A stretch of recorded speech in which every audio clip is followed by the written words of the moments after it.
우리나라 지수가 현재 이머징 마켓 지수를 넘어가지고 선진국 지수로 들어가게 되면은 중국의 A주가 강하게 버티고 있는데, 만일 리밸런싱을 했는데 그때 상황에 만약 중국의 투자 가치가 올라간다, 당연히 걔들은 이제 기계적으로 매도를 해야 되니까 삼성전자를 매도를 하고 그걸 중국 A주로 넘어가는 거죠.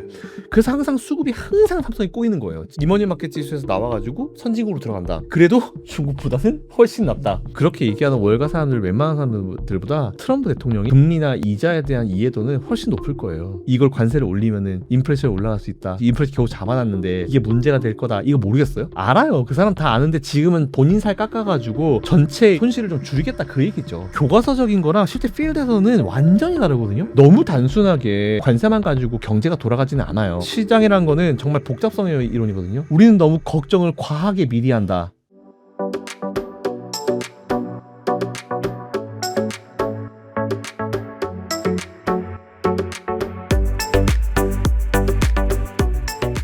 안녕하세요. MC 김지훈입니다. 오늘은 김상현 대표님 모시고 국내 증시 그리고 미국 증시, 시황이나 또 다양한 산업에 대해서 대표님께 한번 인사이트 들어보도록 하겠습니다. 대표님 안녕하세요. 네, 대표님 저희가 시작하기 앞서 네. 전국적으로 강연을 이제 다니신다고요. 네. 그래서 요번에 서울에서도 하시고 지방에서도 하신다고 들었는데 네. 그거 한번 짧게 소개해 주시죠. 일단 제가 예전부터도 한번 계획을 했었던 거예요. 네. 지방에서 그 강연에 대한 수요가 굉장히 많은데 사실 지방에 많이 안 가잖아요. 맞아. 언젠가는 꼭 가야지라고 몇 년 전부터 계속 계획은 하고 있었는데 그걸 드디어 이제 할 수 있게 됐고, 좋은 분들 같이 해가지고 서울은 매달 서울은 고정적으로 하고, 다음 달에 지금 어디서 할지 수요 조사를 하고 있어요. 그래서 수요 조사 폼은 제 유튜브나 가보시면 다 있기 때문에 어느 지역으로 와주십시오라고 하면은 가장 많이 이제 선택을 해주시는 지역으로 저희가 다음 7월 달에 바로 이제 날아가서 이제 강연회를 진행하려고 합니다. 그래서 이제 많은 분들 관심 가져주시고 네네. 그리고 또 신청까지 해주시면 너무너무 감사할 것 같습니다. 서울은 그러면 이미 마감이 됐나요, 그러면? 네, 서울 거는 5월에 저희가 처음으로 네. 테스트 해봤는데 네네. 5월 것도 마감됐고요. 6월 달 것도 이미 마감이 돼가지고 언제죠? 6월달? 내일입니다. 내일이네요? 네, 와. 내일이고 사실 서울은 오늘 촬영 날이 금요일이니까 토요일 날 하시네요? 맞아요. 네네. 사실 서울 거는 이번에 토크쇼 방식으로 한번 봐요. 그래서 이제 재밌겠다. 네. 맞아요. 저희가 강연회 방식이 아니고 토크쇼에서 각각 스피커분들한테 제가 질문을 좀 세게 해가지고 진짜 한번 끝까지 뽑아낼 좀 한번 인사이트 제대로 한번 뽑아내 보려고 하고 있으니까 매달 진행해요, 서울에서는. 네. 혹시 아직 모르시는 분들은 관심 가져주시고 다음 달에 클릭이 중요합니다. 네, 빨리 등록해 주시면 너무 감사할 것 같습니다. 지방 수요조사 일단 7월 달에 받고 계시고 6월 달 서울 거는 벌써 마감이 되셨다고 합니다. URL PD님 달아주실 것 같아요. 그럼 본격적으로 이제 코스피부터 먼저 여쭤보겠습니다. 네. 이재명 대통령 공식 임기가 시작되면서 저희가 찍는 오늘 장중 기준으로 코스피 지수가 4년 만이죠. 그러니까 코로나 때 이후니까 정확히 맞아요. 3,000을 돌파했는데 국내 증시 왜 이렇게 강하다고 보시는지. 일단 제가 방송 나올 때마다 말씀드렸던 것들, 저는 이제 매번 나올 때마다 국내 증시에 지금 악재가 뭐뭐뭐 있다라고 말씀을 드려왔고, 이제 정말 다행히도 방송 나올 때마다 하나씩 삭제가 되고 있다라는 말씀을 좀 많이 드렸어요. 올해 넘어오면서 있었던 악재는 딱 두 가지였죠. 대통령의 공석, 두 번째로는 미국과 우리나라 간의 어떤 무역 협상. 하지만 무역 협상 같은 경우는 정치적 이슈이기 때문에 협상이 끝나게 되면 그냥 금방 사라질 것인데, 대통령 공석도 어쨌든 이제 뽑아야 되잖아요. 그 두 가지가 유일한 악재였고, 그 전에 있었던 악재들은 잘 아시겠지만 공매도가 중지가 됐었던 게 좀 있었죠. 그러니까 제가 공매도를 막 지지한 사람은 아니에요. 이게 재개가 된 상황에 대해서 뭔가 굉장히 걱정도 많고 우려도 많았고, 공매도가 과연 예전과 다르게 평평한 운동장이 되었는지, 이런 것도 시스템적으로 많이 근무하면 신경 썼는지, 이런 거에 대한 어떤 불확실성이 있었기 때문에 그게 일단 지나가봐야 한다고 말씀드렸는데, 공매도 재개되고 나서 지금 우리나라 증시 워낙 강하죠. 네네네. 네, 그렇기 때문에 요즘은 공매도에 대해서 탓을 하시거나 공매도 때문에 우리나라 증시가 안 좋다라고 말씀하시는 분은 없을 거예요. 네, 공매도에 대한 부분도 제가 몇 번 계속 말씀드렸지만, 근데 그것도 결국은 증권사 애들이 지들 수익 내고 싶어서 만든 상품 중에 하나예요. 증권사 애들의 수작이죠. 외국 애들의. 우리나라도 마찬가지지만. 그래서 일단 그거는 하나의 상품으로 우리가 평가하면 되고, 상품이기 때문에 오히려 더 개인 투자자들과 외인 기관들, 그들과 어떤 이 공평한 상황에서 공매도가 진행이 돼야 된다는 주장을 계속 해왔고, 어차피 공매도가 똑같은 조건이 되고 한다 하더라도 위험은 엄청 높잖아요. 그렇죠. 공매도가 이렇게 한다 하더라도 저 같은 사람들은 안 해요. 솔직히. 왜 합니까? 그렇게 불편한 거를. 근데 자기가 그런 위험 감수해서 더 수익을 크게 내겠다고 한 사람들이 하는 거니까 그건 자기한테 맡겨야죠. 시장 경제인데 그걸 굳이 뭐 정부가 찍어 누를 필요는 없을 거라 생각을 해요. 예전에 우리 과외처럼 우리 어렸을 때 과외 불법이었잖아요. 요즘이 이제 합법이죠. 네네. 그런 것처럼 일반 개인 투자자들과 외국인 기관 간의 어떤 똑같은 뭐 만기일도 그렇고 다 마찬가지로 똑같이 만들어 놓으면은 저는 뭐 공매도 오히려 해도 괜찮다라고 생각하는 주의이기 때문에 뭐 그렇게 주장을 계속 해왔었죠. 근데 공매도가 제기가 되고 나서도 오히려 우리나라 증시는 그동안 눌림이 있었던 것들이 쇼커버링이 발생하면서 올라가는 사업들도 꽤 있어요. 그렇기 때문에 이런 악재성 이슈들은 사라졌고 그리고 두 가지 남은 것 중에 하나가 사라졌죠. 우리나라 정치적 불확실성. 그쵸. 이재명 대통령이 당선이 됐고 당선이 되자마자 지금 우리나라 경제가 워낙 안 좋기 때문에 시장에 돈을 부양책을 네네, 쓰자. 맞아요. 네네. 네, 돈을 붓기 시작했습니다. 돈 풀죠. 네네. 네, 그러면서부터 이제 우리나라 시장 기대감이 커지고 그리고 또 다행인 거는 또 지난 악재로 지나간 건데 사실 달러가 굉장히 강세였고 네네네, 원화가 맞아요. 네. 약세였어요. 네네. 그렇게 되면 이제 외국인들이 우리나라에 안 들어오잖아요. 제가 그때도 계속 말씀드렸던 게 결국 달러는 약세선을 할 거다. 트럼프도 그걸 원한다. 왜냐면은 트럼프가 맨날 수출 얘기하는데 달러 강세하는 건 말이 안 되는 거다. 그래서 조만간 이 달러는 약세 전환할 거고 원화가 상대적으로 강세 들어가면은 외국인들이 들어올 거다라고 말씀드렸는데 원화 강세 상대적으로 지금 많이 나오고 있죠.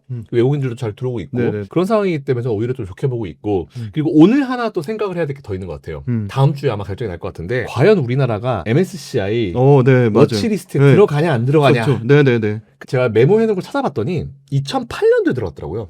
워치리스트에. 네네. 근데 그때는 사실 저는 그래서 지금 과연 이번에 워치리스트 들어갈까요? 아니면 이게 선진국 지수 들어갈까요? 누가 물어보시면 워치리스트까지는 가능할 것 같은데 선진국 지수는 사실 잘 모르겠다. 아직까지는. 근데 여러 가지가 수정되면 모르겠지만 2007년도에는 어땠냐면은 2003, 4, 5, 6, 7 거의 4년 동안 횟수로 한 거의 4, 5년 가까이 대세 상승장이었어요. 네네. 코스피가 700부터 2100까지 올랐거든요. 네네. 워낙 경기가 좋았죠. 네네. 근데 이제 2008년도에 하필 2008년도에 워치리스트에 들어갔는데 그때는 뭐 전세계 증시가 다 박살이 난 상황이었기 때문에 우리나라가 이제 아웃됐죠. 안 됐었죠. 근데 최근에 보면 이제 오늘 새벽에 나온 기사가 뭐냐면 공매도 관련 이슈 오케이. 그 플러스 점수 이렇게 나왔어요.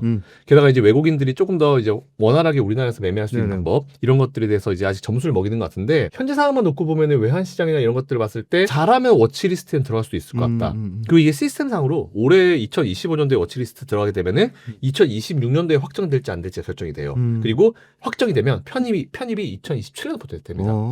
네, 그렇기 때문에 일단 3년 정도가 이제 물리적 시간이 필요한 그러네요. 네. 이슈인데 그렇다 하더라도 여기에 이제 확정이 되고 들어간다는 그 이유만으로도 들어온 패시브 자금이 있을 거예요. 많은 분들이 지금 걱정하시는 거 하나를 말씀드리면 제가 안 그래도 이것까지 어저께 이제 실제로 월화에서 트레이드하고 있는 친구들 몇 명한테 물어봤는데 네. 진짜 우리나라 지수가 현재 이머징 마켓 지수를 넘어가지고 선진국 지수로 들어가게 되면은 뭐 되게 다양한 계산들이 있어요. 오히려 우리나라 지금 이머징 마켓이 이게 더 유리하다 아니면 가는 게 유리하다 이렇게 네네. 얘기했는데 단순 계산으로 넘어가면은 그쪽에 들어가면 우리나라 쪽에 들어올 자금이 40에서 60조 정도 들어온대요. 근데 이게 되게 재밌는 게 뭐냐면 일단은 이머징 마켓 지수에서 우리가 빠지잖아요. 편출되게 되면은 거기 우리나라가 이머징 마켓 지수에 있다는 그 존재만으로 들어온 자금은 일단 나갑니다. 그렇겠네요. 왜? 네. 그 자금은 그냥 거기 안에서 돌아야 돼요. 네네. 이머징 마켓 내에서 네. 돌아야 되기 때문에 네네. 일단 나갑니다. 네네. 그래서 넘어가면은 그때는 이제 선진국 지수로 그렇겠죠. 들어오겠죠. 네네. 일단 이 금액 자체가 이머징 마켓보다 선진국 지수에 있는 금액 자체가 최소한 비슷하거나 더 많았으면 많았지 적진 않대요. 첫 번째. 두 번째로는 한 건이 뭐냐면 일단 선진국으로 넘어가게 되잖아요. 제일 좋은 게 지금 우리나라가 삼성 왜 이렇게 못 가? 우리나라 왜 이렇게 지수 안 좋지? MSCI 리밸런싱이라고 들어보셨을 거예요. 네네네. 리밸런싱 할 때마다 이머징 마켓 딱 그 안에 보면 이 나라가 여기 왜 있지라고 하는 나라가 딱 두 개가 있습니다. 바로 우리나라가 중국이에요. 중국의 A주가 강하게 버티고 있는데 만일 리밸런싱을 했는데 그때 상황에 만약 중국의 투자 가치가 올라간다 지금처럼 지금 아직 바닥을 기고 있지만 투자 가치가 올라간다 하면은 이 이머징 마켓 지수 내에서 돈이 돌아요. 그럼 당연히 중국을 더 사고 싶으면 딴 데서 매도를 해야겠죠. 그렇겠네요. 그럼 우리나라를 매도하는데 우리나라 잘 아시겠지만 MSCI 이제 코리아 인덱스 가보시면은 삼성전자가 25%예요.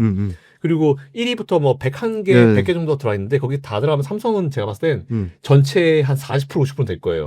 그러다 보니까 삼성전자가 제일 비중이 높고 당연히 걔들은 이제 기계적으로 매도를 해야 되니까 삼성전자를 매도를 하고 그걸 중국 A주로 넘어가는 거죠. 네네네. 그래서 항상 수급이 항상 삼성이 꼬이는 거예요. 이머징 마켓 지수에서 나와가지고 선진국으로 들어간다. 물론 선진국에도 이제 아시아 국가도 있죠. 일본이나 이런 애들이 있긴 있는데 그래도 중국보다는 훨씬 낫다. 라는 상황이어서 여러분이 생각하시는 그 자금 그 외에도 이런 부분들도 같이 생각을 해야 되기 때문에 말 넘어가게 되면 우리나라가 더 이상 중국 때문에 이런 수급적인 부분으로 피해를 보는 케이스는 있지 않을 것이다 라는 그런 기대감이 지금 시장에 좀 들어가고 있는 것도 분명히 있는 것 같아요. 만일 다음 주 25일인가 결과인데 워치리스트가 말 들어가게 되면은 땡큐 외국 자국이 더 들어올 수 있어요. 근데 워치리스트에서 탈락했으면 그동안 여기 들어갈 수도 있을 거다라는 기대감으로 들어간 자금들이 다음 주에 빠질 수 있거든요. 다음 주에 조금 변동성이 있을 수 있어서 그건 좀 감당해 보시되 어쨌든 그게 있든지 없든지 간에 제가 올해도 계속 말씀드렸지만 지금 이 순간보다 연말에는 미국이든 우리나라든 더 높은 자리에 있을 것이다 라는 그런 기존의 의견을 그대로 이어가서 좀 말씀드리면 될 것 같습니다. 그 외국인 이제 환율 관련돼서 지금 지정학 이란하고 이스라엘 분쟁 네. 때문에 네. 환율이 당분간은 조금 1380원까지 어제 튀기도 하고 하는데 네. 그런 부분이 조금 외국인 투자자 들어오는데 약간 주저하게 만들거나 약간 부담은 되지 않을지. 지정학적 이슈. 되죠. 네. 당연히 되죠. 뭐 지하적 이슈는 뭐 우리 항상 고민해야 되는 부분인데 사실 저는 그렇게 길게 갈 것 같지는 않아요. 근데 네. 이번에 좀 이란이 좀 발끈했잖아요. 네네. 지난번에는 트럼프 대통령이 이란 핵에 대해서 어느 정도 제한적인 조건 내에서 허용하는 느낌이었거든요. 근데 이번에 보니까 최근 며칠 동안 보니까 완전히 그냥 핵 없애라 이런 식으로 말이 바뀌니까 이란이 거기서 이제 또 화가 난 것 같더라고요. 그러다 보니까 이제 이 이슈가 계속 이어지는 것 같은데 만일 기존의 말대로였으면은 제가 봤을 때는 그냥 거의 이슈가 끝났거나 그랬을 것 같아요. 거의 끝 마무리가 됐을 것 같은데 지금 이제 그렇게 이제 핵 니들 안 돼 이런 식으로 얘기를 해버리니까 이란이 발끈한 거죠. 트럼프가 최근에 나온 거는 아직 협상은 열려 있고 2, 3주 뭐 1, 2주 안에 실제 군인을 투입시킬 수 있다 이런 얘기까지 나오고 있는 상황인 것 같은데 어쨌든 저는 아직까지 현재 기준으로도 아직까지 6월달 정도 안에는 저도 뭐 7월달 첫 번째 주 안에는 이 이란 관련 이슈가 지금 정도로 뭔가 확 우리에게 와닿지는 않을 것 같아요. 좀 많이 좀 조용해질 것 같아서 환율은 근데 사실 이런 하나하나의 그때그때마다 굉장히 예민하게 반응하는 지표이기 때문에 뭐 환율 같은 경우는 뭐 우리가 좀 감당해야겠죠. 근데 이게 그렇게 길게 간 이슈는 아니고 이스라엘과 이란은 항상 이제 국지전 포함해가지고 항상 서로 싸웠기 때문에 네, 이게 새로운 이슈는 아니다. 원래 이제 악재라는 건 이제 새로운 이슈에 되게 예민하게 반응하잖아요. 그렇죠. 네, 근데 새로운 이슈가 아니기 때문에 뭐 그냥 팔레스타인 뭐 이런 애들은 그냥 항상 중동과 붙잡고 싸우잖아요. 우리가 또 좋은 거는 뭐냐면 방산. 그쵸. 오히려 그죠. 네, 그리고 미국이 최근에 이제 또 그 얘기했어요. 방위비 증액해라. GDP의 뭐 5%인가 이상을 해야 된다. 우리나라 포함해가지고. 그러면 방위비 증액하라는 얘기가 뭐겠어요? 주한미군 돈 주라는 얘기가 아니고 그냥 방위비 증액해서 지들 무기 사라는 얘기죠. 우리나라 무기도 워낙 좋은 상황이기 때문에 어떻게 보면 미국의 어떤 라이벌까지는 아니고 뭐 기술적 차이가 워낙 이제 미국이 압도적이기 때문에 라이벌까지는 아니지만 가성비가 좋고 굉장히 이 납기를 잘 맞추는 우리나라 방산기업들은 좋은 어떤 이슈가 될 수 있죠. 우리나라 보면 아시겠지만 이미 뭐 사우디나 이쪽에 얘기가 많이 나오고 있잖아요. 그래서 저는 오히려 방산기업들에 대한 투자 가치는 충분히 있는 것 같고 최근에 외국인 사는 거 중에 보니까 의외로 현대차하고 현대모비스 기아차 좀 사는 것 같고 그쵸. 금융 또 꾸준히 계속 삽니다. 금융. 그쵸. 대표님 보시기에 외국인 매수하는 거 중에 특징이 있다, 재밌다 아니면 외국인이 최근에 매수하는 거 중에 대표님의 좀 관심 분야는 어디신지? 한 2년 전쯤 그때 막 경기 침체 되게 심하고 했었을 때 저는 그냥 어차피 지금도 그렇지만 저는 이제 좀 긍정론자거든요. 그때 제가 뭐라고 그랬냐면은 시장 좋아지면은 돌아설 몇 개 업종이 있는데 이번에 분명히 지주사 타이밍이 올 거다. 라고 하면서 제가 어떤 정보 말씀드렸냐면 포스코 홀딩스랑 에코프로 말씀드렸어요. 그러니까 지주사 기업도 최근에 좋잖아요, 분위기가. 근데 금융사들도 지주사들도 좋아요. 네, 맞아요. 그러니까 지주사가 어쨌든 지금 포인트거든요. 그러니까 외국인들이 지주사를 사는 이유가 뭘까요? 우리나라 가치를 평가하는 거예요, 이제. 제대로 된 평가를 받으시는 그런 상황이거든요. 그래서 오히려 저는 금융주들로 매수가 들어가는 것처럼 보이고 다 들어가는 건 맞지만 그중에서 금융 지주사들은 괜찮다라고 보고 있고요. 자동차들도 보면은 결국은 이제 현대차나 기아차나 이제 그 지주사 역할을 하잖아요. 현대차가. 그쵸. 네, 그런 상황이기 때문에 여기에 공통분모를 우리가 빨리 찾아야 돼요. 근데 그 공통분모는 지주사거든요. 이것도 근데 제가 몇 년 전에 계속 말씀드렸던 내용들인데 이제 나와가지고 항상 저는 이제 아쉽죠. 지주사에 대한 분은 이제 앞으로도 계속 관심을 좀 가질 필요가 있을 것 같아서 지금은 이렇게 하시면 될 것 같아요. 자동차 투자하고 싶어. 그럼 자동차에 지주사 역할을 하는 기업. 그리고 2차 전지다. 그러면 2차 전지에서 지주사 역할을 하는 기업. 뻔하잖아요. 포스코홀딩스, 에코프로 그룹, 에코프로 이런 기업부터 하시면 될 것 같고. 그러니까 모든 컨셉이 우리가 보면은 뭐 하나를 뭐 자동차를 선택할 때 뭐 일단 여러 가지 조건이 있잖아요. 첫 번째 조건 뭐 어떤 브랜드, 깔, 뭐 휠 모양, 그리고 뭐 스티치라든지 뭐 이런 게 다 많잖아요. 그런 것처럼 주식을 매수할 때도 여러 가지 조건들을 이제 보통 조건식을 하죠. 그럴 때 지금은 어떤 조건 넣느냐? 자, 일단 지주사 한번 넣어보자. 네. 이렇게 가는 거죠. 그래서 지주사는 지금 한번 넣으시고 넣었다 뺐다 하면서 검색을 한번 해보시는 것도 되게 좋을 것 같아요. 지주사 한번 넣었다가 뭐 빼고 하면 되니까 그건 어렵지 않으니까. 그래서 저는 지금은 지주사가 좀 메인인 것 같고 이게 보면 우리나라가 지금 전반적으로 종목들이 다 올라가는 게 굉장히 좀 네, 긍정적인 이슈인데 돌아요. 수납매. 이 사이클이 나옵니다. 그 사이클을 따라가지고 매수를 해봐도 될 것 같고 아직 사이클이 오지 않은 기업들을 계속 관심을 가질 필요가 좀 전 있다고 생각을 해요. 그래서 어쨌든 저는 보면은 뭐 우리나라는 뻔해요. 반도체, 2차전지, 조선당산 네, 이쪽 라인들이 있고 AI 관련 뭐 전력기기, 전력 인프라 이쪽 라인이기 때문에 그쪽 라인 더하기 그리고 지주사 요 정도 컨셉 하면은 지금은 충분하실 거예요. 살짝 반도체 언급을 주셔가지고 네. SK 하이닉스는 요새 왜 그렇게 강하다고 보시는지. SK하이닉스는 사실 지금 그냥 거의 지수를 뭐- 사는 건가요, SK 하이닉스? 그렇죠. 그런 개념으로 네, 보는 지수를 사는데 보통 지수 살 때는 이제 시가총액 MSCI 네, 시가총액 그쵸. 1, 네네. 2위가 삼성전자 SK하이닉스예요. 네네. 거의 두세 배 차이 나거든요. 지분율. 지분 차이 나는데 근데 지금 SK하이닉스로 집중하는 이유는 삼성전자를 때리는 이유는 아까 제가 말씀드렸지만 네네. 지금 중국 A주로 넘어가기 때문에 때리는 네네. 거예요. 네. 삼성전자가 잘못한 것도 있긴 있지만 최근에 삼성전자는 어쨌든 노력을 되게 많이 한 상황이거든요. 그쵸. 이쯤 되면 매수를 네네. 해줄 법도 싶은데 네네. 왜 안 해줄까 했더니 이유는 그냥 하나예요. MSCI 리밸런싱. 중국 사야 되니까 한국 어디야?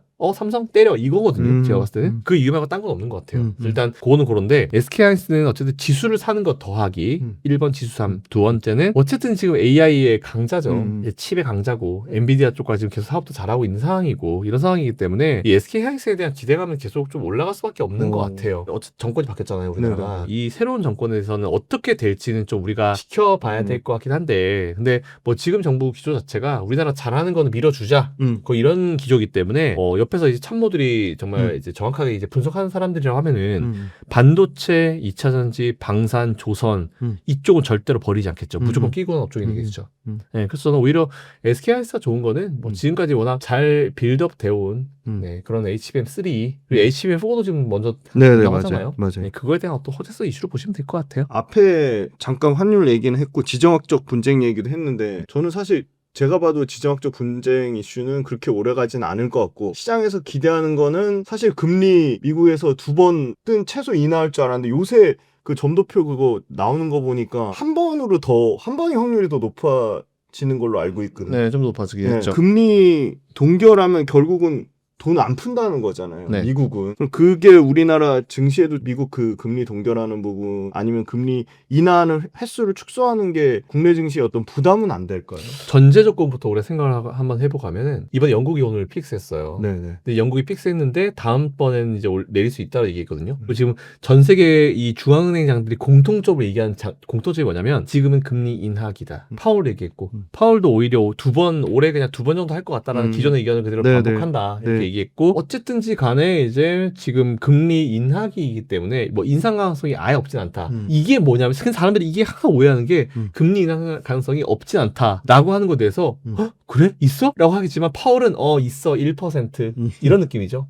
거의 없어요. 정상적인 상황이라면 금리 인상을 할 이유는 없기 때문에 지금은 금리 인하기라는 걸 우리는 분명히 알아야 돼요. 인하하면서 잠깐 멈추는 거죠. 여러분들이 항상 아셔야 될 게 트럼프도 지금 빨리 금리를 세게 내려 뭐 100bp를 내리라고 하는데 그건 말이 안 되는 소리고 금리를 빨리 올려가지고 혹은 빨리 내려가지고 그 상황을 빨리 뭔가 커버하고 싶어 하는데 중앙은행 입장에서는 빨리 할 수가 없어요. 한번 그 금리를 컨트롤함으로 인해서 정말 많은 산업에 영향을 주기 때문에 금리 정책이라는 건 진짜 조심히 써야 되거든요.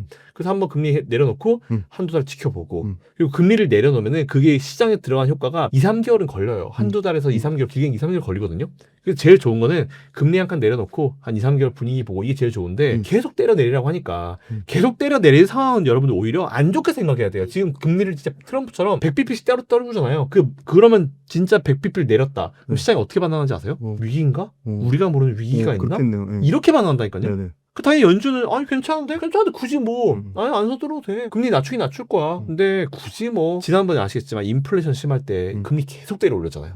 매번 엄청 올렸잖아요. 네네네. 50bp 이렇게 올렸잖아요. 네네. 그것처럼 긴급한 상황이면은 이 금리 정책이 굉장히 빠르게 움직입니다. 하지만 빠르게 움직이지 않는다는 이유가 뭐냐면 제일 큰 이유, 제가 봤을 때 거의 유일한 이유라 보시면 돼요. 제일 압도적인 이유니까 그냥 보는 거죠. 지금 그렇게 되게 급하지 않다는 거예요. 하지만 금리 인하기다라고 하는 거는 돈을 풀긴 하겠지만 그게 급히 풀 이유는 별로 없는 것 같아. 지켜보면서 천천히 풀게. 이런 느낌이죠. 뭐 아마 사업하시는 분들도 되게 이해하실 거예요. 막 사업하면은 막 뭐 돈 확 때려부어 하길 바라지만 사업 몇 번 엎어져 본 사람은 알거든요. 돈은 때려부는 게 아니에요. 그때그때 놓는 거지. 그래서 이 돈을 넣고 이제 제가 그래서 보통 이제 주식 투자하시는 분들은 사업가적인 마인드를 좀 빨리 기르셔라라고 말씀을 드려요. 그래야지 트럼프도 이해가 되거든요. 네네네. 네, 저분 사업하시는 분이잖아요. 그쵸. 그죠? 일론 머스크도 마찬가지. 네네. 지금 왜 이렇게 돈을 이렇게 생각하지? 이런 거지. 그래서 보통 우리가 이제 어쨌든 조금만 완전히 이게 저도 이제 사업을 하지만 일반 그 직장 다니시는 분들이랑 기본 사고 마인드 자체가 달라요. 이런 걸 빨리 이해를 하시면 오히려 시장을 분석하고 할 때 훨씬 더 유리한 장점이 있다라고 생각합니다. 지금 증시 이끄는 조선, 네. 방산, 원자력, 네. 심지어 말씀하신 지주사도 굉장히 주가 현황이 좋은데 전력기기까지 네. 방산, 조선, 원전, 전력기기, 지주사까지 네. 각각에 대해서 밸류에이션 측면 한번 어디가 싸다 비싸다 얘기해 주시면 좋을 것 같고 4개 업종 중에 조금 더 만약에 비중 조절을 한다면 네. 어디를 조금 더 담는 게 더 전략적으로 유리한지 네. 그리고 그 이유까지 좀 설명해 주시면 좋을 것 같아요. 조선, 방산, AI 인프라 그리고 원전, 지주사. 지주사. 네. 원전까지요? 네. 네. 원전, 지주사. 그럼 네. 5개네요? 네, 5개. 5개. 자, 네. 5개 업종 가지고 비율을 따진다. 네네네. 그럼 일단 저는 AI 쪽에 일단 한 30% 들어갈 것 같습니다. 오. AI 쪽에 한 30%. AI 인프라. 네, AI 인프라. AI 인프라네요. 네네. 네, AI 인프라 쪽에 네, 한 30%를 오. 넣겠어요. 네. 일단 30% 넣고 지주사. 네. 지주사 쪽으로도 한 15%. 15%. 지주사 15%. 네. 지주사 10%. 네, 네. 10% 가죠. 네, 10%. AI 인프라 30, 네네. 지주사 10, 네. 조선방산 10. 네. 네. 이렇게 가죠. 그럼 몇 프로인가요? 그러면 조선방산 각각 10. 네, 각각씩. 그러면 60이네요? 60이죠. 네. 조선방산, 그냥 조선방산 그리고 지주사 15씩 가시죠. 15씩. 네, 그 정도 하고, 그러면 이제 45에 네. 인프라면은 75죠. 그 나머지 25%는 뭐였죠? 조선, 방산, AI 인프라. 네. 나머지 원전이겠죠. 원전. 네. 원전도, 네. 원전은. 원전도 약간 AI 인프라에 가깝죠. 그쵸. 이게 인프라. 근데 AI가 이런 AI라는 핵심 테마가 사실 내린 발생한 여러 가지 업종 중에 하나잖아요, 사실은. AI 인프라죠. AI 인프라 들어가면 되는 거죠, 사실 원전이. 원전 중요하죠. 원전 중요합니다. 근데 원전이 좀 최근 좀 어느 정도 올라 있는 네. 부분이 있는데 네. 덜 오른 종목들이 좀 있어요. 그래서 저는 오히려 그런 기업들 쪽으로 10에서 한 15% 정도? 덜 오른 원전 기업. 네, 덜 오른 그러니까 두산에너비티, 현대건설 말고 뭐 예를 들어 뭐 한전기술이라든지 한전 KPS 이런 쪽 말씀하시는 네, 거예요? 맞아요. 덜 오른 선발 때 올라가고 이제 후발 때도 올라갈 때가 됐는데 오늘 원전주가 좀 빠지는 것 같더라고요. 네. 아니면 오늘 뭐 매수 안 하시는 분들 오히려 오늘 잘 나가서 애들 중에 오늘 좀 조정 있는 애들을 지금 잠깐 조금 비중을 한 5%, 10% 올라타시는 것도 나쁘지 않아 보이긴. 대표님 원전 조선 방산 너무 많이 올라서 비싸다 꺾일 시점이 됐다. 심지어 원전 어떤 얘기까지 나오냐면 네. 들어보셔서 아시겠지만 제2의 약간 2차 전지 보는 것 같다. 그 정도 과열인 거 아니냐 그런 얘기 하거든요. 원전이 그렇게 많이 올랐어요? 네, 원전 지금 네. 두산 에너빌리티가 네. 제가 오늘자 보니까 네. 300% 넘게 올랐어요. 300%밖에 안 올랐네요. 아, 그럼 원전을 텐베거 보시나요? 사실 근데 보면은 네. 2차 전지도 300% 올라간 기업들은 꽤 많았잖아요. 그렇죠. 더 많이 올라왔잖아요. 네. 원전이라는 건 우리가 이게 단순히 원전 이렇게만 모르겠지만 이게 AI에 편입이 되고 네네. 그러니까 최근에 계속 얘기를 하는 부분이 뭐냐면 AI 앞으로는 더 고사양으로 갈수록 전력 소모도 많아질 것이고 네네네. 거기서 이제 두 가지 테마가 나오는데 무조건 열 관리, 액침 냉각 이쪽 라인 무조건 지금 종목 찾아야 되고 네네네. 그 두 번째로는 네. 어쨌든 열 관리를 하려면 이제 에너지를 계속 때려 부어줘야 그렇죠. 되잖아요. 네. 화석연료도 하고 뭐 다양한 에너지를 한다고 하는데 그래서 저는 오히려 원전도 괜찮은데 그냥 에너지 관련주를 좀 확대해도 괜찮겠다 생각이 좀 들어요. 화석연료도 어차피 필요할 거기 때문에. 그리고 제가 전기차도 그랬지만 예전에 바이든이 뭐 전기차 100% 한다 그랬잖아요. 그런 건 없어요. 불가능합니다. 전기차라는 게 세상에 생기기 전에 과연 그러면 이제 일반 내연기관차 휘발유차가 100%였어요? 아니에요. 디젤도 있었죠. 수소도 있었죠. 하이브리드도 있었죠. 100%가 될 수가 없어요. 그건 정말 바이든이 진짜 말도 안 되는 얘기를 한 거고 그런 의미로 봤을 때도 에너지도 마찬가지예요. 태양광, 원전, 뭐 수력, 그리고 풍력 이게 다 이 이 산업을 나눠 먹게 하는 거거든요. 누가 좀 더 많이 나눠 먹는 그 차이지 이 모든 에너지들이 사실 다 필요해요. 근데 그 중에서 제가 선호하는 거는 일반적으로 아시겠지만 화력과 일반 나오는 이제 화력과 이제 원전이죠. 사실 그 두 개가 제일 크잖아요. 네네. 그리고 트럼프도 아시겠지만 이제 공화당이고 공화당은 원래 이제 이런 그 화석연료 기업들한테 네네. 엄청나게 오랜 기간 동안 정치형을 받아왔잖아요. 옥시덴탈 페트롤리움 같은 네네. 기업들한테. 근데 그 기업들조차도 지금 친환경 이런 걸 하니까 결론적으로 말씀드리면은 에너지 관련주로 우리가 같이 묶어서 생각을 해볼 필요가 있고 거기서 투톱은 어쨌든 이 화석연료 관련 기업들, 원전 관련 기업들 네네. 이거는 좀 관심을 가질 필요가 있어요. 만일 AI라는 테마가 사라지고 죽었다. 다 같이 버려야죠. 그런 애들은. 왜냐하면 그렇게 높은 사양의 전기가 필요 없으니까. 다량의 전기가 필요 없으니까. 그리고 원전이 왜 좋냐면은 화력발전소를 지금 보면은 전기가 필요한 소비자가 있을 것이고 생산자가 있고 중간에 이제 또 브로커가 있잖아요. 근데 최근에 미국에서 어떤 게 트렌드냐면은 중간 마진 없이 그냥 바로 생산자에서 바로 가져오는 게 트렌드예요. 근데 문제가 뭐냐? 원전들이 어쨌든 보면 다 바닷가 근처에 있잖아요. 네네네. 근데 물론 이제 그래서 이제 캘리포니아 쪽으로 많은 기업들이 막 이동하고 있는데 미국이 땅덩어리가 워낙 넓기 때문에 원전에서 생산을 해서 예를 들어서 원전을 짓고 생산을 해가지고 쭉 땡겨오는 그 거리가 진짜 수십 킬로 수백 킬로거든요. 그럼 그 오다가 분명히 전기들이 네네네. 누전이 되겠죠. 네. 쭉쭉 사라지겠죠. 네. 그래서 이제 원래 내가 100 전기 사왔는데 가져올 때 뭐 80 이렇게 안 오면 그것도 낭비잖아요. 그렇죠. 그래서 최근에 우리는 그럼 차라리 우리 공장 바로 옆에 발전소를 지을 거야. 해서 뜬 게 SMR이에요. 네네. SMR 관련 기업들이 좀 많이 떴는데 사실 제가 최근에 이거 웅대에서 거의 처음 얘기하는 것 같은데 저희 선배님이 예전에 원전 관련 사업을 하시다가 우리나라 탈원전하면서 완전 집이 파산하셔가지고 네. 진짜 오랜 시간 동안 힘드셨다가 네. 최근에 좀 다시 한번 해보시려고 미국에 가서 네네. 사시는 분이 계세요. 네네네. 근데 그 선배님이랑 얘기를 해보다가 네네. SMR은요 일단 아시아에는 2개 정도고 우리나라는 아직 제대로 들어가는 게 없대요.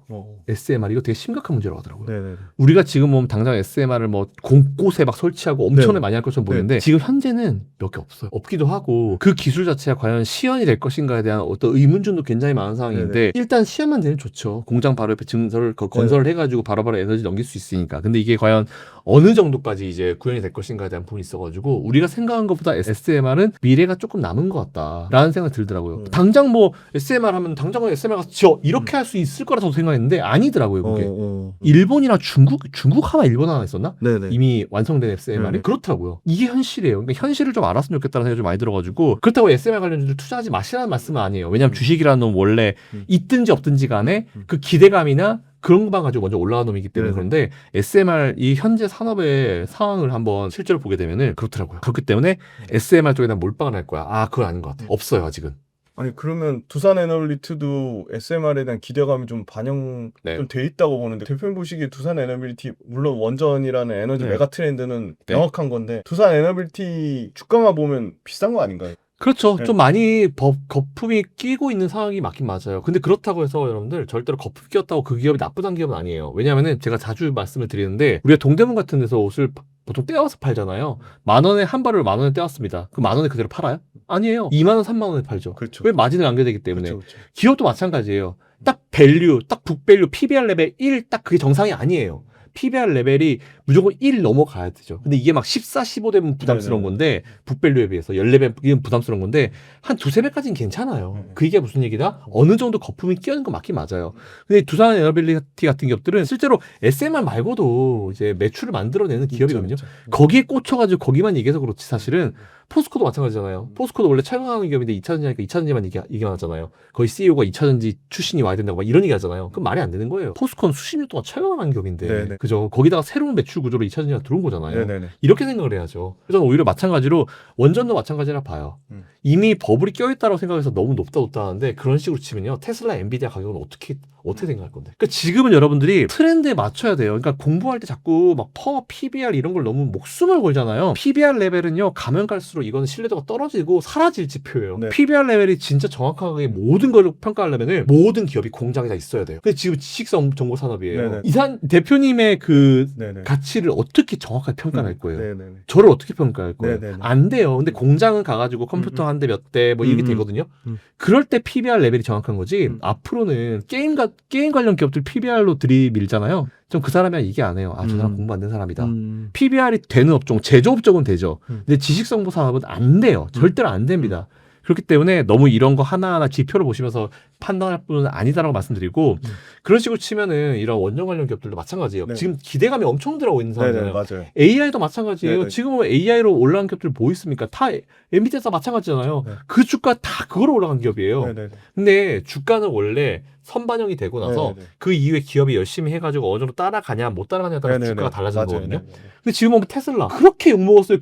얘는 100불 되기 저 밑에서부터 욕먹었던 애예요. 이게 고평가다. 네. 그래서 공매도가 엄청 공격을 했죠. 근데 그걸 갖다가 이제 일론 머스크가 보여주면서 공매도를 밟고 쇼스퀴즈로 올라온 기업이잖아요. 엔비디아도 마찬가지였어요. 저 한 5년 전쯤에 엔비디아 190불 스플릿 하기 전에 네네. 그 얘기 엔비디아 매수하라고 했다가 그때는 엔비디아가 뭐로 유명했냐면 AI 아니고 게임 그래픽. 가상화폐. 가상화폐. 네. 가상화폐 채굴 관련주. 네네네. 이거였어요. 근데 네. 제가 그때 뭐라고 그랬냐면은 앞으로 지금 트렌드 자체가 더 높은 사양의 어떤 컴퓨터가 나올 것이고 그때도 막 이제 이런 어떤 이제 슈퍼컴퓨터라든지 이런 컴퓨터 얘기들이 나왔었어요. 네네. 남자들 다 아시겠지만 칩은 되게 중요하다. 그래서 엔비디아 같은 기업들은 가치평가를 높게 받아야 된다 얘기했다가 채팅창에서 엄청 욕먹었거든요. 근데 그 이후에 텐베가 나왔어요. 웅달 책방에도 있어요. 웅달 가보시면은 제가 몇 년 전에 엔비디아 웅달이랑 같이 인터뷰를 네네. 하면서 제가 엔비디아 말씀드린 적 있어요. 그때 경기 침체 진짜 상황 정말 안 좋았을 때 있습니다. 네네네. 너무 좋죠. 그래서 웅달 네네. 책방이.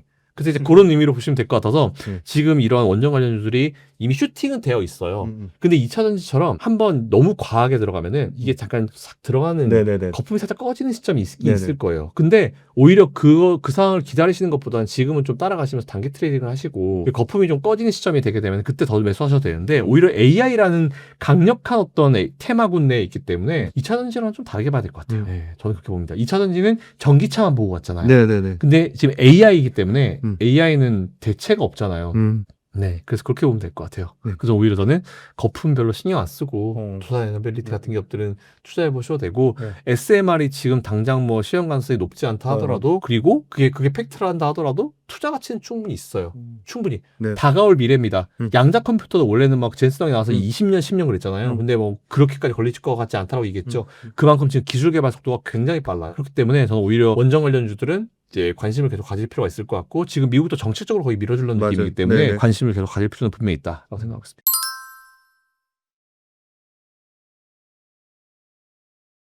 대표님 지금 미국 증시는 네. 좀 재미난 게 네. 우리나라 증시랑 미국 증시랑 약간 디커플링이 있는 것 같아요. 맞아요. 미국 증시 약해도 우리나라 네. 증시 강한데 네. 미국 증시 일단 전반적인 흐름, 나스닥이나 S&P 흐름 좀 한번 얘기해 주신다면. 제가 근데 제 이 얘기도 제가 작년부터 얘기 엄청 했거든요. 작년에 미국 증시 강했잖아요. 네. 근데 제가 2025년도는 미국보다 우리나라가 셀 거다라고 얘기했다가 말이 안 된다라고 엄청 욕먹었어요. 지금 세잖아요.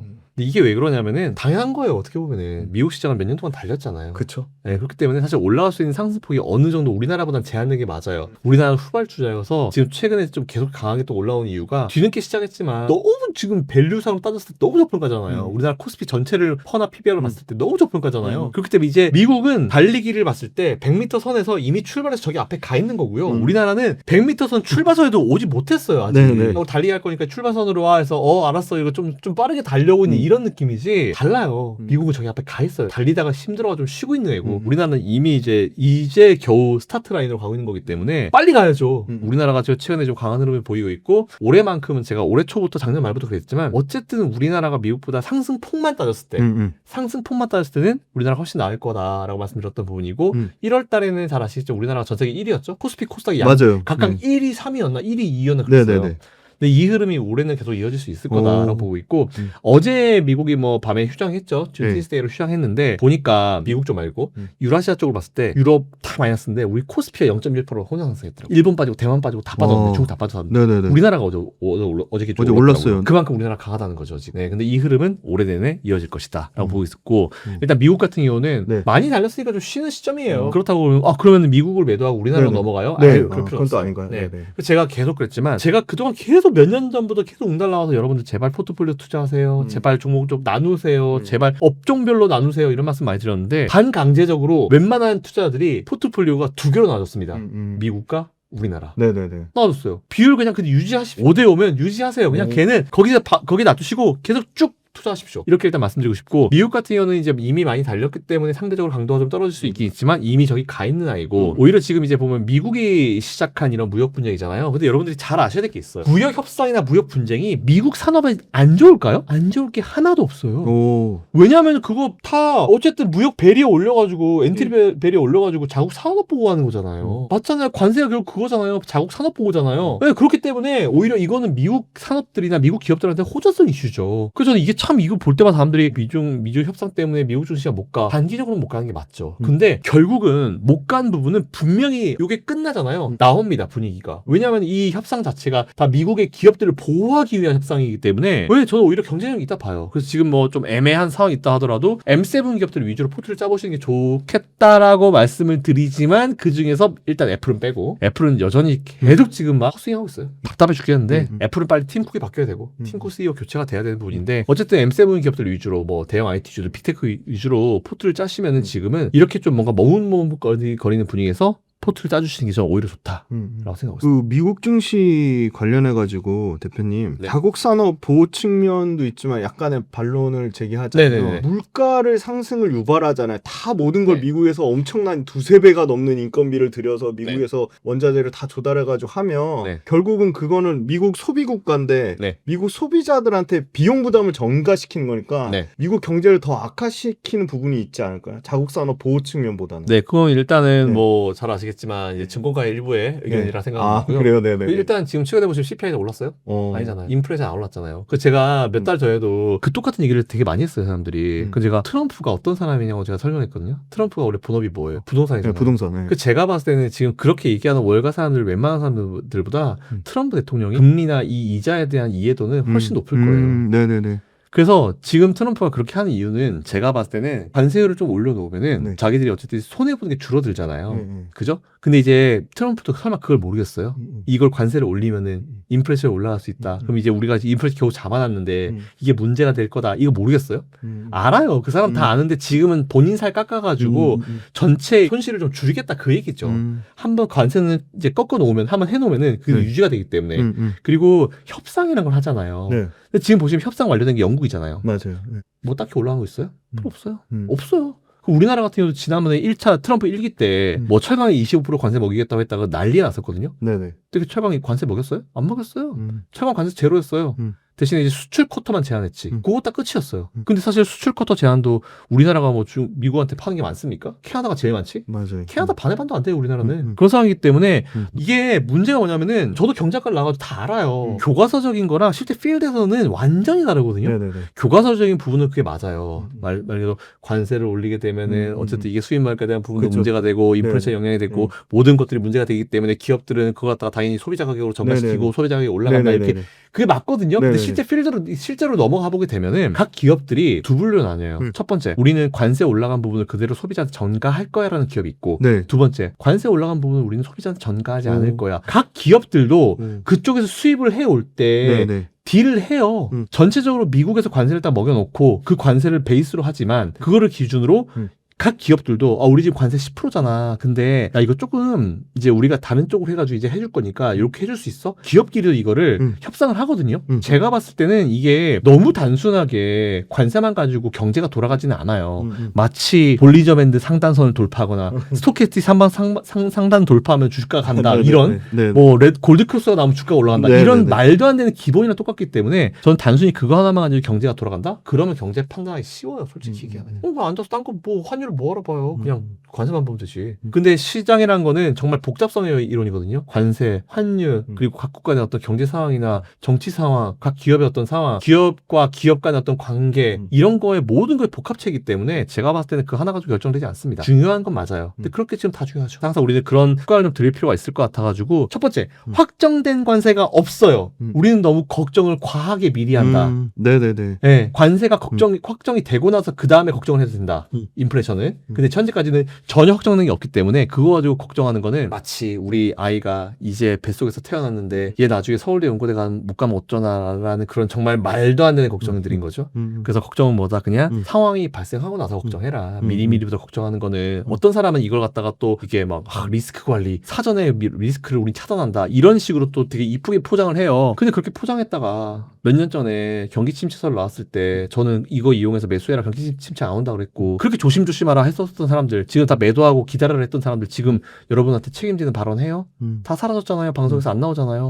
그래서 저는 그렇게 생각해요. 모르겠다? 그냥 반반하십시오. 반은 현금 놔두고 반 투자하시고. 저는 그게 맞다 봐요. 빅테크 관련해가지고 애플을 제외하고 네. 아마존, 메타, 구글, 엔비디아 등 빅테크를 강조해 주셨으니까 뭐 각각 좀 개별 기업 단에서 뭐 내용 업데이트라든지 아니면 네. 아마존, 메타, 구글, 엔비디아를 투자했다 차이점 네. 같은 게 좀 있다면 설명해 주신다. 일단 첫 번째 구글. 네. 구글 같은 경우는 지금 EU랑 협상 중인 게 하나 있는데 그 벌금을 맞았어요. 조 단위의 벌금을. 그래서 이제 졌어요. 네네. 근데 이거 제가 봤을 때는 EU잖아요. 네. 미국이 EU랑 지금 협상하고 있죠. 네네. 안 끝났죠. 네. 제가 봤을 때 그 협상 카드로 들어갈 수 있어요. 그래서 일단 미국과 EU 간의 그 네네. 협상 카드에 대해서 네. 어떻게 되냐에 따라가지고 구글의 상황이 조금 그래도 개선이 될 여지가 좀 있긴 있을 거예요. 벌금이 확정된다 하더라도 네. 재무제표 마사지가 어떻게 되냐에 따라 다른데 벌금을 한 방에 다 넣지는 않아요. 나눠서 넣죠. 일단 구글은 그 포인트가 있는데 그럼에도 불구하고 투자 가치는 있다. 두 번째 아마존 최근에 네. 자회사들도 네. 되게 자율주행 많이 하잖아요. 네네네. 그렇기 때문에 아마존은 참 제가 좋아하는 기업 중에 하나예요. 오. 원래 이제 소매 쪽 이쪽에 있었던 택배 이쪽 있었던 운송 쪽에 있었던 사람들을 다들 지금 네. 위성 쪽이나 이쪽에 좀 재교육을 한다고 해요. 직원들을. 네네네. 꽤 괜찮은 아이디어죠. 네. 아마존은 이제 단순히 우리가 이런 소비재 기업으로 보기에는 그러네요. 분명히 무리가 엄청나 있어요. 로봇도 하고 네. 자율주행도 하고 자 아시겠지만 전기차 픽업 버스 같은 것도 이미 많이 가져갔고 그렇기 때문에 아마존 투자 무조건 해야 된다라고 생각하고 있고 세 번째 메타. 네. 저커버그가 페이스북이었다가 메타버스 하고 싶어서 이름을 메타로 바꿨는데 요즘 AI 하고 있어요. 네네네네. 근데 최근에 드라이브는 제대로 걸어주는 것 같아요. AI 쪽으로. 네. 네네. 저는 이렇게 해야 된다 보거든요. 음. 우리가 선두가 사실 메타는 선두는 아니잖아요. 지금 후발주자잖아요. 네네. 근데 따라가려면 뭐 해야 되냐면 돈을 써야 돼요. 음. 인재 여기만 하는데 음. 이번에 인센티브 얼마 썼는지 아세요? 1,000억. 어마어마하네요. 네, 1,000억이라는 어마어마한 와. 오픈 AI. 네. 오픈 AI와 메타 간에 서로 인력을 데리고 오기 위해서 1,000억이라는 돈이 나온대요. 와. 이 정도 돼야 되거든요, 사실은. 네네. 그래서 이제 메타, 오픈 AI 이런 기업들 같이 계속 관심을 좀 가지는데 오픈 AI는 상상사가 아니기 네네. 때문에 한번 계속 관심을 가져보시면 좋을 것 같고 메타는 저커버그가 최근에 이렇게 AI로 엄청나게 드라이브 거는 게 주주들한테 되게 환호를 받고 있어요. 잘하는 것 같아요. 이름이 메타지만. 비록 메타지만. 만약 AI가 먼저 떴으면 AI라고 했을라나? 어쨌든 뭐 메타버스를 안 하긴 하지만 결국 근데 AI랑 메타버스도 붙어가는 거기 때문에 네네. 요것도 관심 가져보시면 좋을 것 같고요. 엔비디아 볼게요. 엔비디아는 뭐 여전히 강합니다. 엔비디아는 근데 매출이 더 올라가려고 하면은 일단 지금은 중국과의 관계는 애매하니까 딱 하나예요. 삼성전자가 수율만 빨리 올리면 돼요. 삼성전자 수율 빨리 올림과 동시에 엔비디아는 칩을 이 삼성한테 맡기겠죠. 파운드리 맡기겠죠. 더 많은 칩을 팔 수 있겠죠. 엔비디아가. 네네. 그럼 이제 엔비디아 매출 더 늘어날 수 있고 삼성이 최근에 이제 팔란티어 같은 기업들이랑 또 수율 올려 노력하고 있잖아요. 네. 그래서 오히려 그건 저는 효과를 볼 수 있을 것이다 생각하고 있어서 엔비디아도 조금 고잉. 네. 그리고 테슬라는 가야죠. 일론 머스크 복귀했고 네네. 뭐 스페이스X랑 뭐 미정부가 지금 그동안 했었던 계약들을 전면 재검토한다고 하는데 검토해도 못 엎어요. 왜냐하면은 이미 스페이스X는 나사 위에 있어요. 옛날 같지 않거든요.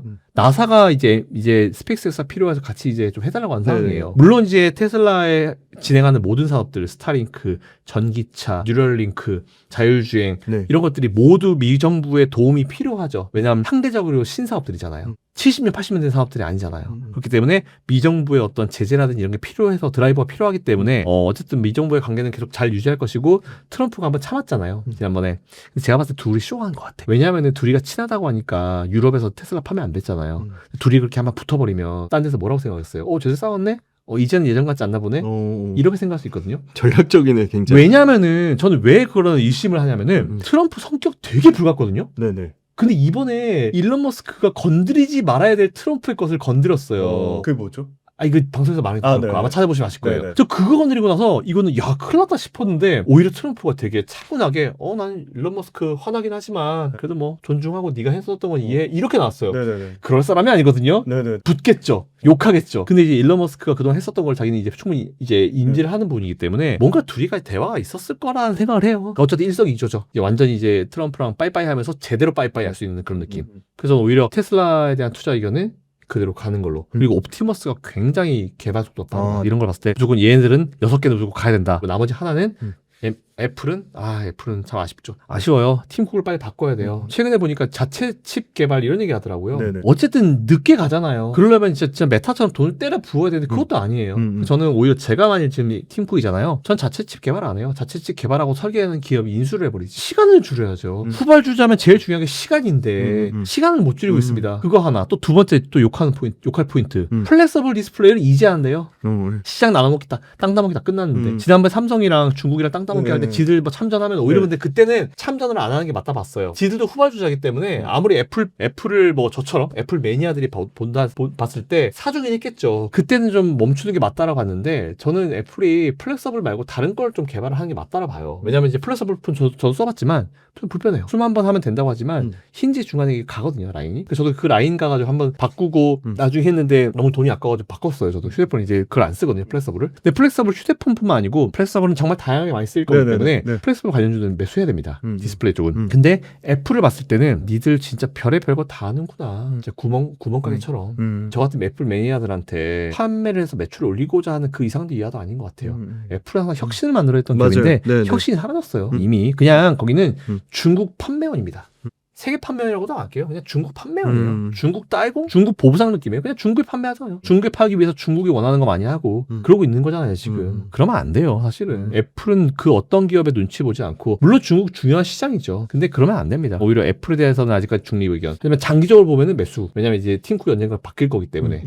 팀쿡이 자기 자리를 쉽게 내놓으려고 하지 않더라고요. 사실 그것도 되게 짜증나는 포인트이긴 해요. 그래서 결론적으로 6개 기업은 다 매수 가능. 애플은 중립이지만 장기적으로는 매수 가능. 대표님 얘기 딱 들어보니까 저는 아마존이 가장 경쟁력 있는 것 같고, 그렇죠. 구글은 검색 시장이 어떻게 보면 AI한테 어떻게 뺏기고 있잖아요. 네, 맞아요. GPT나 뭐 이런 맞아요. 퍼플렉시티나 이런 거 지금 뺏기고 있잖아요. 네. 구글이 조금 제일 어려운 상황 아닌가 싶은데 그것도 조금 추가 설명 부탁드리고, 네. 테슬라 지금 19일이니까 네. 3일 뒤에 이제 로보택시 하고 자율주행 그거 텍사스 오스틴에서 하는 거 네. 실패할 경우에는 상당히 좀 테슬라 주가에 좀 부담이 되지 않을까 그런 측면이 있고, 말씀 안 하신 거 중에 사실 테슬라에서 돈 알짜로 잘 벌고 있는 거는 ESS랑 VPP잖아요. 네. 그것도 조금 업데이트 해주시면 좋을 것 같고, 네. 스페이스X까지 네. 좀 설명해 주시면 좋을 것 같아요. 일단은 구글은 제미나이가 있죠. 그죠? 구글 같은 경우 검색 엔진인데 사실 뭐 따라가지 못하고 있는 네네. 사실인데, 구글이 최근에 보면은 AI 쪽에 경쟁력은 되게 있어 보여요. 막 영상 만드는 거 최근에 보면 장난 아니에요. 네. 영상 자동 생성 네네네네. 보면 장난 아니어가지고 검색 시장을 좀 일부 뺏길 수 있다고 하지만, 뭐 그건 이제 챗 GPT 영역이었잖아요. 네. 근데 사실 구글도 비슷하게 어떤 이제 기술들을 계속 개발하고 있는 상황이어가지고, 원래는 거의 독식으로 하고 있었던 이 산업 자체가 챗 GPT가 들어오면서 이제 경쟁자가 된 거잖아요. 전 이거 되게 좋게 봐요. 왜냐면은 예전에도 전기차 했을 때 테슬라가 거의 뭐 단독으로 했잖아요. 전 그럼 안 된다 봤어요. 테슬라를 되게 좋아하거든요. 저 일론 머스크 엄청 팬이에요. 근데도 불구하고 이 산업이 계속 성장하려면 라이벌이 있어야 돼요. 그래야지 서로 긴장하면서 계속 기술 개발하거든요. 근데 테슬라는 지금까지 그게 없었는데 중국이 나오면서 그쵸. 싸게 나왔죠. 네네. 근데 이게 좀 느낌은 다른 게, 다른 데는 진짜 기술력으로 붙는데 전기차는 진짜 가격으로 붙었어요. 맞아요. 가격 이거는 한계가 흠치죠, 그냥. 있어요. 네네네. 그래서 제가 그때마다 BYD 무너진다. 이거 한계가 있다. 분명히 한계가 있고, 그리고 이제 지난번에 일론 머스크도 이제 우리 보조금 필요 없는데라는 그 얘기는 치킨 게임 끝났다. 분명히 이거 뭔가 일론 머스크가 우리가 알지 못하는 뭔가 정보를 알고 있는 거다라고 했는데, 그 이후에 BYD 같은 기업들, 그리고 이제 자기들끼리 싸우죠. 중국의 전기차 기업들끼리. 네, 그런 상황이 발생하고 있잖아요. BYD도 사실 중국에서 이제 정부에서 자금 끊어버리면 그 당장이라도 내일 망할 수 있는 기업이고, 아니 이미 부품 기업들한테 돈을 못 주고 있다는 것 자체가 이미 뭐 휘청휘청하는 거잖아요. 네네. 오히려 그런 걸 봤을 때 테슬라 같은 경우는 일단 뭐 매수력은 충분히 있다. ESS라든지 여러 가지 부분들이 있잖아요. 테슬라의 주 산업 자체는 여전히 지금 이제 우리가 전기 자동차 판매라고 알고 있는데, 나머지 부분의 매출, 그동안 이제 많이 신경 썼던 에너지 저장이라든지 이런 쪽의 매출이 증가하고 있는 거는 굉장히 의미가 있어요. 웬만하면은 많은 이제 이 항목, 매출 항목의 포트폴리오가 나오고 다 올라가는 것이 좋은 거거든요. 증가 추세가 만들어지고 있고, 오히려 그게 지금 실적으로 견인하고 있다는 거는 굉장히 좀 긍정적으로 봐요, 저는. 그래서 이제 테슬라는 그런 느낌으로 봤을 때 좋다. 로보택시 같은 경우는 아니 이미 뭐 내일모레 며칠 있다 시작된다고 하는데, 저는 지지난주가 지난주에 실제 오스틴 살고 있는 친구가 운전자가 없는 모델 Y가 돌아다니는 걸 제가 저한테 알려줬거든요. 텍사스에 사신 친구분이 그걸 실제 봤대요. 그래서 오스틴에 뭐 없어요. 없습니다, 아무도. 근데 아무도 안 탔대요. 아무도 안 탔는데 운전자도 없어요. 그럼 뭐겠어요? 테스트 하는 거겠죠, 그냥. 그렇겠네요. 뭐 공식적으로 나오지 않나 하더라고요. 어느 정도 시작이 되고 있는 부분이어서 그걸 아는 사람은 알죠. 그 지역에 이제 지인들이 있는 사람들 알죠. 그래서 오히려 저는 로보택시에 대한 부분은 경쟁 구도로 뛰어드는 거잖아요. 이거 되게 행복합니다. 이런 경쟁들 하다 보면은 퀄리티는 더 올라가고 가격은 떨어지겠죠. 소비자 입장으로 봤을 때는 땡큐다. 거기다 안정성까지 확보되면은. 배터리 안정성 더 이상 얘기하지 말죠. 일단 안전하니까. 예전이랑 다르고. 그러니까 너무 뭐 과한 걱정은 하지 말고요. 배터리에 대한 안전 얘기는 사실 더 이상 할 필요가 없을 정도로. 왜냐면 우리나라 LG엔솔 배터리가 저희 스페이스X 위성에 들어간다. 그걸 할 말 다 했죠. 뭐. 배터리 안정성 얘기 더 이상 할 필요가 없을 것 같고, 서로 기술 간의 경쟁에 따라 가지고 어떻게 될지 지켜볼 필요가 있을 것 같아서, 테슬라 로보택시에 대한 기대감, 그리고 테슬라의 어떤 여러 가지 항목에 대한 어떤 기대감도 충분히 주가로 반영될 수 있을 것 같아서 좋지 않을까라고 생각하고 있습니다. 그럼 짧게 답변 주시면, 테슬라 대 아마존 딱 지금 시점에 더 매력적인 거. 저 둘 다 너무 좋은 기업인데. 지금 하나만 더 고려해. 딱 지금 시점 밸류에이션 고려하셔가지고. 지금 상황에서 기간은요? 단기, 장기? 단기 또 따로 얘기해 주시고 장기 따로 얘기해 주신다면. 단기는 저는 테슬라가 낫다고 보고요. 역시 테슬라. 왜냐하면 테슬라는 이제 또 기술적으로 올라가는 것도 있어가지고 단기는 테슬라가 낫다 보고, 단기적으로 둘 다 좋아요. 근데 6대4 정도로 아마존이 좀 더 낫지 않을까. 그건 이제 아마존이 하는 여러 가지 혁신 산업들의 성장성이 높다고 보시는 거죠. 근데 둘 다 5대5로 사세요. 둘 다 좋아요. 사실 테슬라도 많이 갈 거예요. 일단 더블 이상은 보고 있는 상황이에요. 지금의 가격에서도 여기서 두 배 이상 테슬라도 더 갈 수 있다. 더블 갔을 거라 봐요. 그럼 그때쯤 되면 다시 또 스플릿 하겠죠.